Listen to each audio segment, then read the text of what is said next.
Shalom. First off, I want to give all praise, glory, and honor to Yahweh, Bahashem, Yahweh Shai, Bahashem, Rakakadash. Double honors to the apostles and the elders of Great Millstone. Salutations to the hopeful elect that are scattered throughout the four corners of the earth. And to all my brothers out here preaching this truth, to you I say Shalom. This is a Matazar from the Chicago camp, coming back at you again with another lesson entitled, Keep Me from the Hands of the Wicked. So, in this particular lesson, this lesson is a reminder, all right, that these people are the wicked. These people, according to the Bible and the word of the Lord, is that they're violent, all right?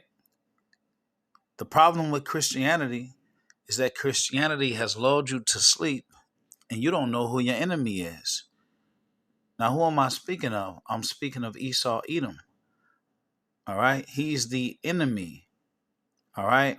The oppressor to the children of Israel, you so-called blacks and Hispanics and Native American, West Indians and Haitians. That's who you are, the children of Israel.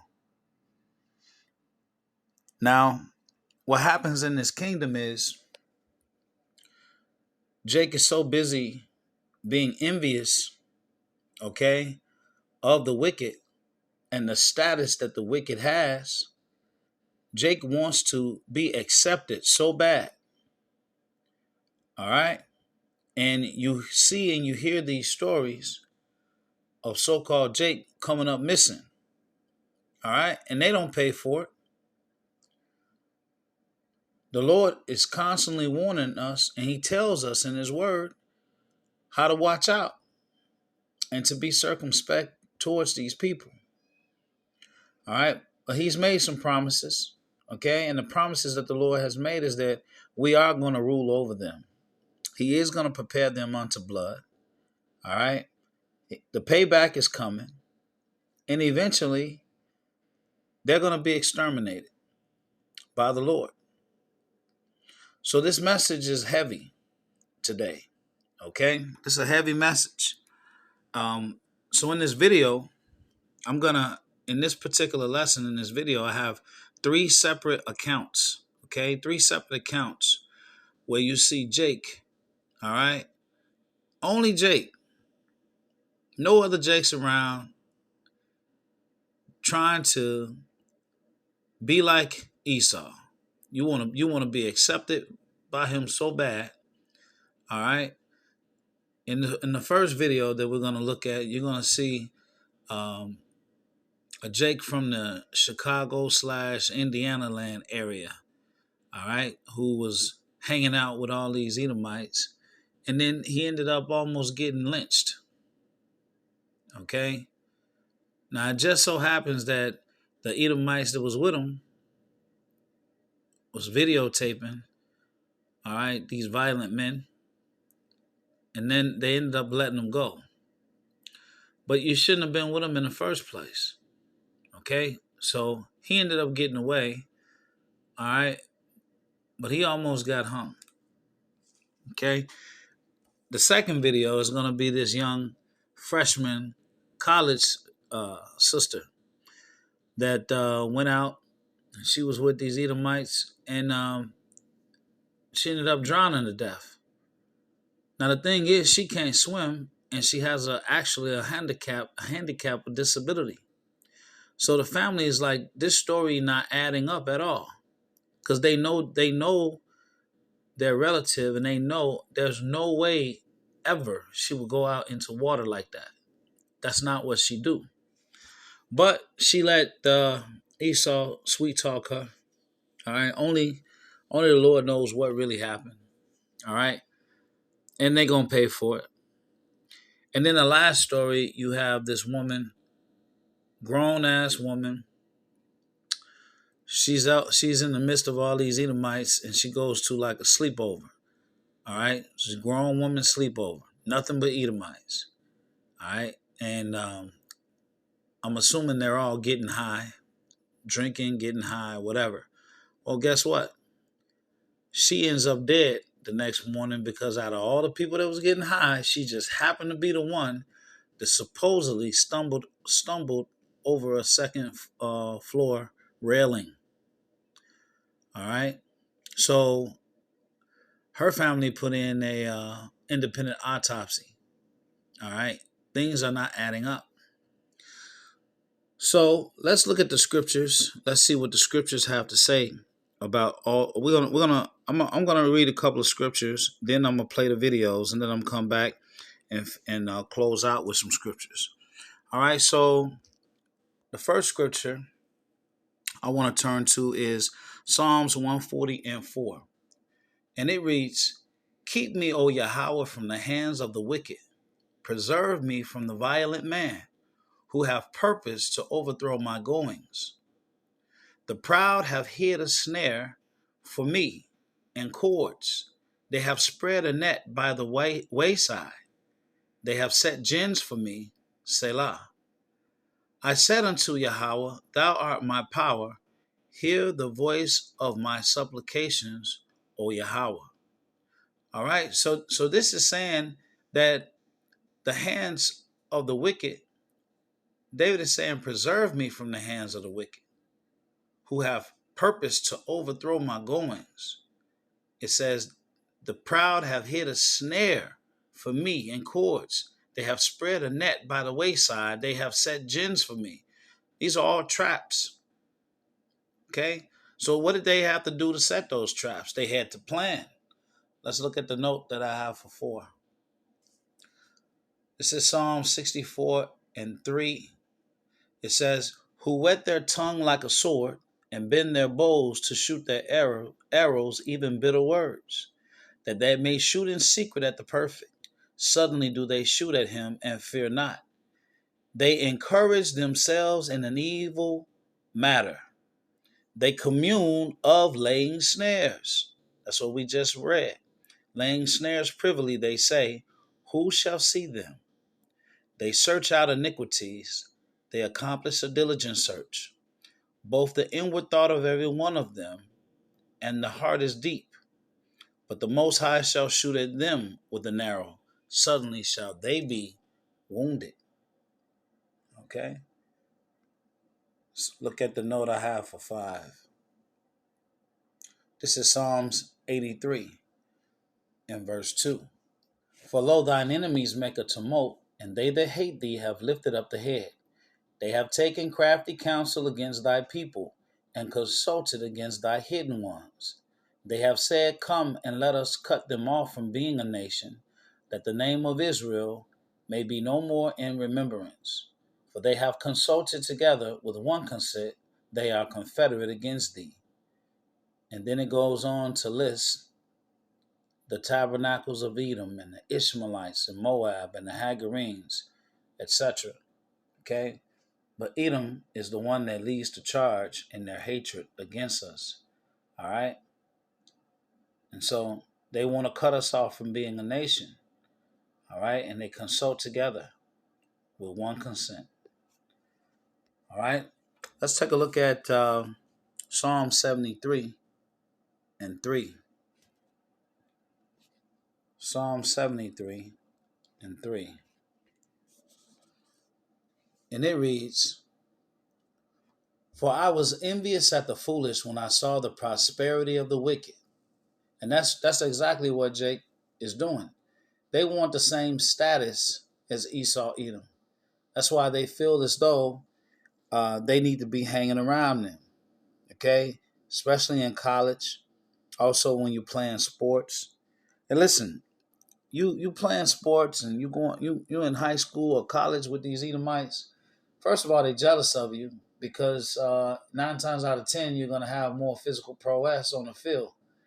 All right, and not only that, their women are looking at you as well. So Esau's not happy about all of that, and so they'll try to discourage you, all right, and force you off the team, just so they don't have to deal with you. All right, but you know what? You got to persevere. If you're going to be going to school, playing sports or anything like that, just let your friendship be on the field. Don't be trying to hang out with them, after hours and things of that nature. They'll be like, come on, let's go. I'll take you hunting. No, no, no, no, no, no. No, no, no, no, no. You won't take me hunting. Okay? All right, let me get back. Psalm 73 and 3. For I was envious at the foolish when I saw the prosperity of the wicked. For there are no bands in their death, for their strength is firm. They are not in trouble as other men, neither are they plagued like other men. Therefore, pride compasseth them about as a chain. Violence covered them as a garment.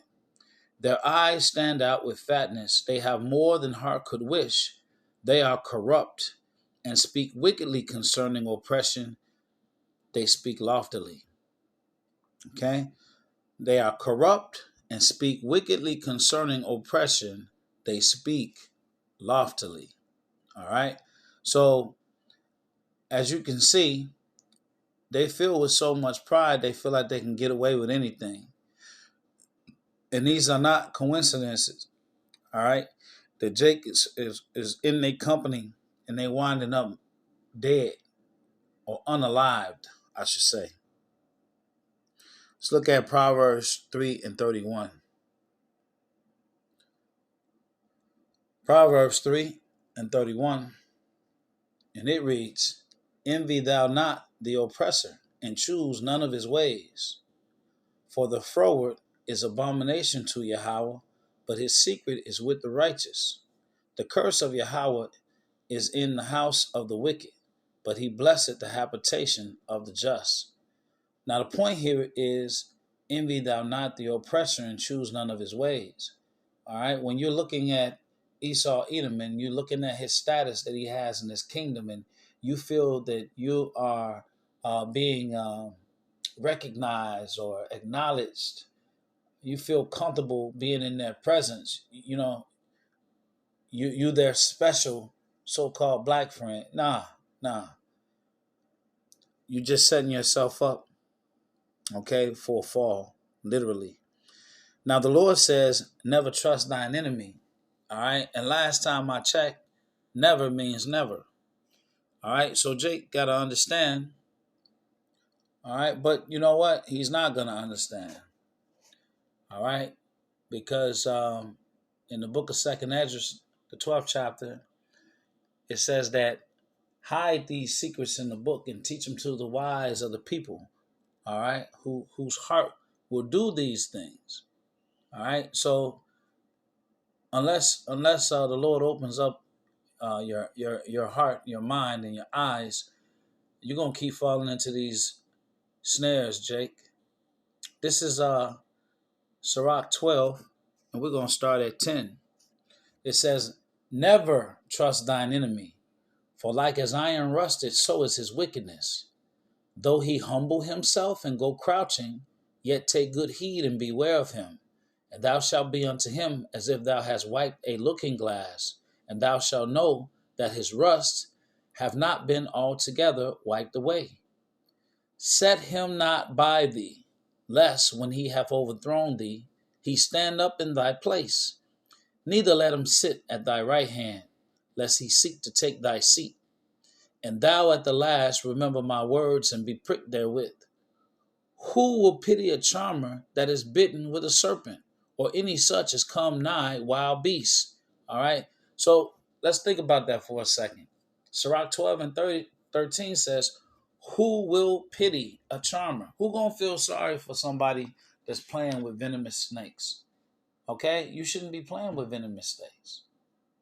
Okay, you get bit by it, nobody's gonna feel sorry for you because you shouldn't have been messing with it fucking with it in the first place.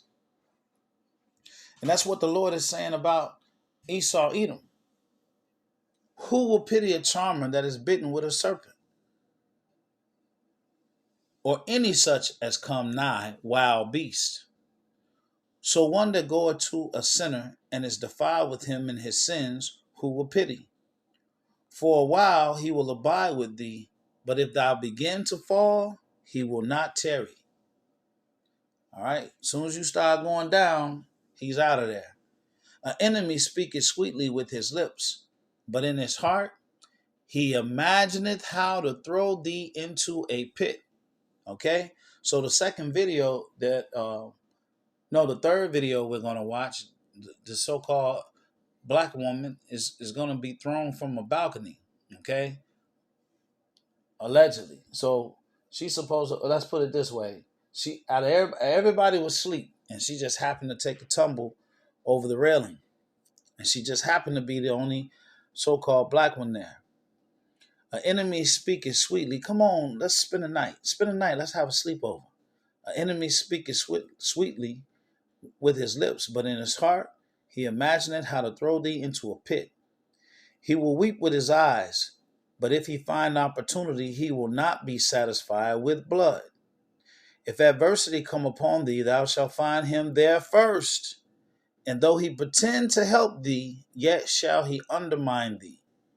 He will shake his head and clap his hands and whisper much and change his countenance. Okay? So never means never. You're not supposed to trust, all right, your enemy. And the problem is Christianity, all right? You've been lulled to sleep by Christianity, and you think your enemy is your neighbor. Your enemy is not your neighbor. Okay? In Christianity, everybody, the Lord love everybody. That's not the truth. Romans, the 9th chapter, tells you that. It says that I loved Jacob and I hated Esau. All right? Romans 9 and 13, if I'm not mistaken. Oh, boy. Let's get it since I mentioned it. This is the New Testament for those who think that just because it's the New Testament, the Lord loves everybody. Romans 9 and 13, as it is written, Jacob have I loved, but Esau have I hated. Okay? And we're about to see why he hates him as well. All right? We're not done. Let's go to Zechariah 11 and 5. It says, whose possessors slay them and hold themselves not guilty. And they that sell them say, blessed be Yahweh, for I am rich, and their own shepherds pity them not. In each one of these instances that we're going to look at, all right, nobody is standing justice, okay? Nobody is getting the just payment for what they did, all right? The so-called black man who was about to be lynched over in Bloomington, Indiana, all right, they got video proof of what they were trying to do to this man, but they charged him with a crime, with some kind of criminal trespassing charge, okay? Felony criminal trespassing, if I'm not mistaken, okay? The young girl who died in the lake, nobody has been brought to justice for what happened, okay? Same thing with the woman who went over the railing, okay? It said, whose possessors slay them and hold themselves not guilty. And they that sell them say, blessed be Yahweh, for I am rich, and their own shepherds pity them not. All right. So yeah, let's go ahead and get into the videos, and then we're gonna come back and look at some of the promises that the Lord made. All right, and how He's gonna deal with these people. Okay. So let's go ahead and look at the video now.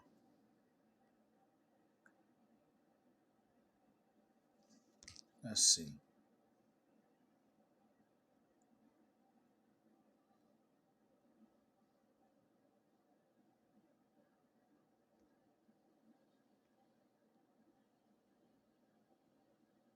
Let him go, please. Let him go. Please let him go. We're going to see you let him go. I'm going to.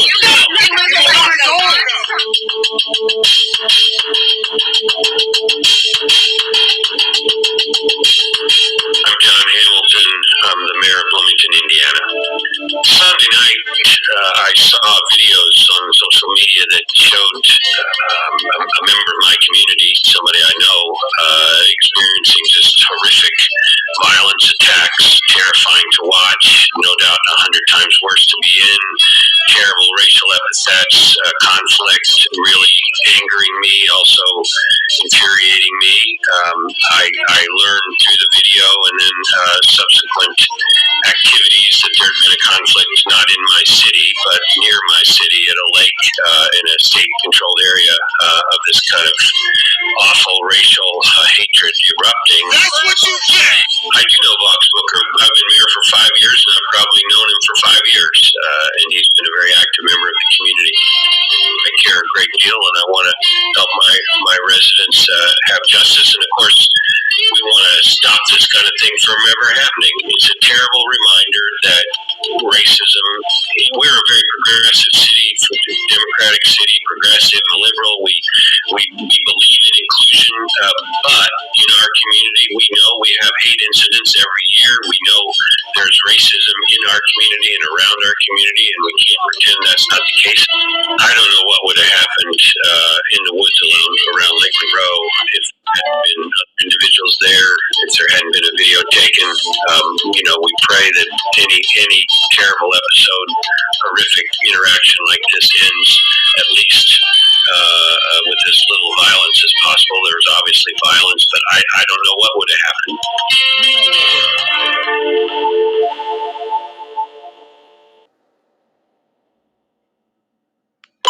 Muskegon police say 18-year-old Talia Lowe drowned in Lake. Okay, now I'm trying to read this for you, okay? It talks about Michigan at Pier Marquette Beach last. Let me see. It says my cousin Week, but her family claims her death is suspicious. I couldn't even. An update on that teenager who drowned in Lake Michigan. Basically, it said my cousin died, and none of it makes sense. Basically, that's what it was saying. I couldn't read it. I'm sorry. Salaki. Near Muskegon Thursday night.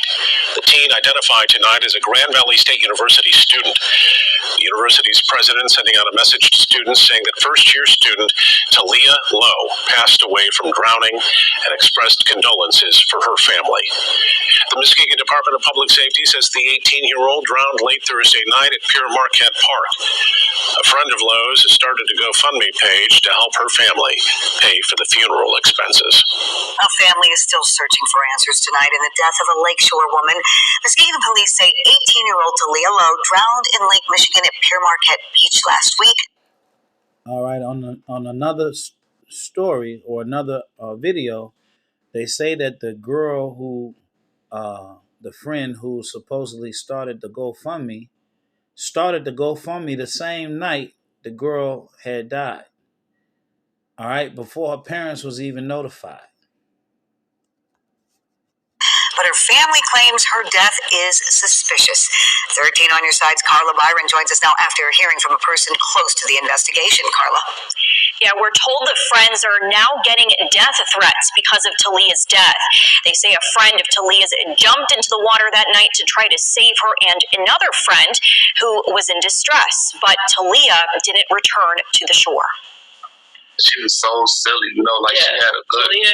And Talia had 18-year-old Talia Lowe's sister and cousin sharing fond memories of the Grand Valley State student whose life was tragically lost. Muskegon police say Talia accidentally drowned while swimming with friends, also GVSU students, at Pier Marquette Beach. Talia had a good heart. Talia, she was funny. She was smart. She was never the type to have any spite towards anybody or ill will towards anybody. The initial police report states no foul play was involved, but her family thinks her death is suspicious because they say Talia didn't know how to swim and had a disability in her arm. That's all they have to do out there is go to the beach out there. That's what they consider fun. But you would never see my sister going no deep into no water like that ever. A source tells 13 on your side one of Talia's friends who was there that night jumped into the water after seeing her and another friend far out into the lake in distress. She was able to help the other friend back to shore and thought Talia was swimming right behind her, but she never returned. We just want to get to the bottom of what happened to Talia. That's really all we're trying to do now. Right. That's really all we're trying to do. Lynn created a GoFundMe to hire a private investigator and to raise money for funeral expenses. Muskegon police say this is an open and ongoing investigation. The medical examiner's office is still performing an autopsy. Last Friday, first responders pulled the body. Okay. This is an open and ongoing investigation. All right, so that's this girl Talia. Now, if I'm not mistaken, there was another story in Chicago where this so-called young black lady, she went on a small yacht with some white friends. Okay, so-called white friends, and she couldn't swim as well, but yet she drowned because they said she jumped out of the boat. Now she, her family, everybody knows she couldn't swim. Let him go, please. Let him go. So a person who, I don't know why this, a person who can't swim ain't jumping over the side of no boat. I'm sorry, that ain't gonna happen. All right, let's get to the last story. Let me see.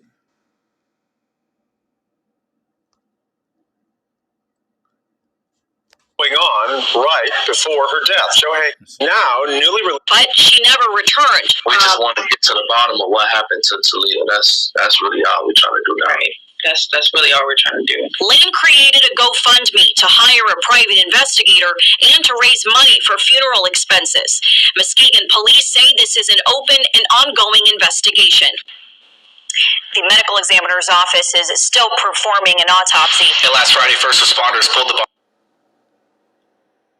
A mother of five dies at a house party, and now newly released photos and videos from that night are giving fresh insight into what was going on right before her death. Joe Hankey has been following this story all week. It is curious, to say the least, and Joe, the Forsyth County Sheriff now calling her death an accident, but social media, is rife with conspiracy theories. So it is, Jeff. People keep sharing their theories online on social media. Today we received the case file from the Forsyth County Sheriff's Office and now have a timeline of what detectives determined led up to Tamala Horsford's death and the moment she was last seen alive. We also have our first look inside the party with pictures detectives collected from people at the home.